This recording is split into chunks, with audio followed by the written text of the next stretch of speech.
Actually, I still have the radio picks up the station here, but for some reason I'm not picking up the station that runs Glenn Beck. So I can start my morning show here today. Shabbos morning, I was walking to shul and I was thinking about certain things that we've been discussing for the past few weeks here on this channel, and also this eternal question of how to balance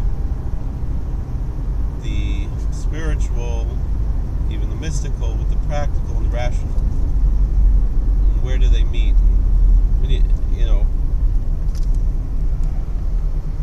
When you get into issues like, we discussed Dr. Greer and some of his claims. I wouldn't even call them theories because they really don't, meet with what a scientific theory really is all about. Even though he's a scientist, a doctor,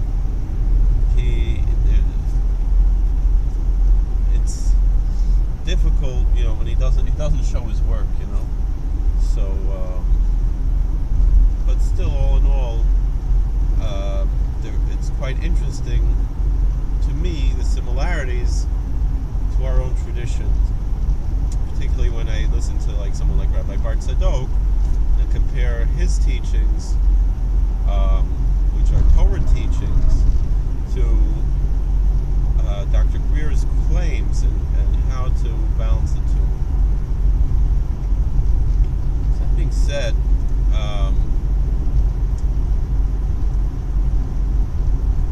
so I was thinking this morning, my dear friend Rabbi Asher Mesa, he is a very, very strict rationalist, and he blames much of the woes of the Jewish community today on mysticism. The thing is, if you listen to someone like Rabbi Bart Sadok, you realize that the mystical and the rational really meet together at a certain point. And there's a difference between superstition and mysticism. Meaning the mystical is not necessarily superstitious. Rabbi Bart Sadok explains it as just a higher level of technology that the science hasn't discovered yet, but we've known about all along. And I understand how you can scoff at that. And it's totally kosher to do so. There are different opinions which are valid on both sides of this argument.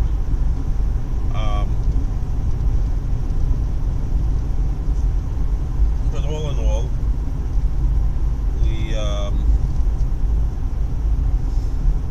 if science has been telling us now that there's this quantum physics theory, multiverse, and so forth, and that things exist all around us that we're not aware of, just as we know very plainly scientifically how radio waves are constantly all around us and penetrating us. We're only aware of it if we have the proper tools, a radio, and the proper frequencies and so forth. Like my problem this morning, there was a program I wanted to, but for some reason the frequency wasn't picking up. And that's really exactly, not just like a muscle, but exactly what Torah is really all about. Meaning, Torah, what I've always been taught is Torah teaches us how to fine-tune our tuners to that exist in other wavelengths, and not only how to receive, but also how to transmit, how to interact. Through our emotions, through our thoughts, through our actions, and combining all of these. And when we understand the Kabbalistic terminology that surrounds these type of ideas, we can recognize, what this is really all about.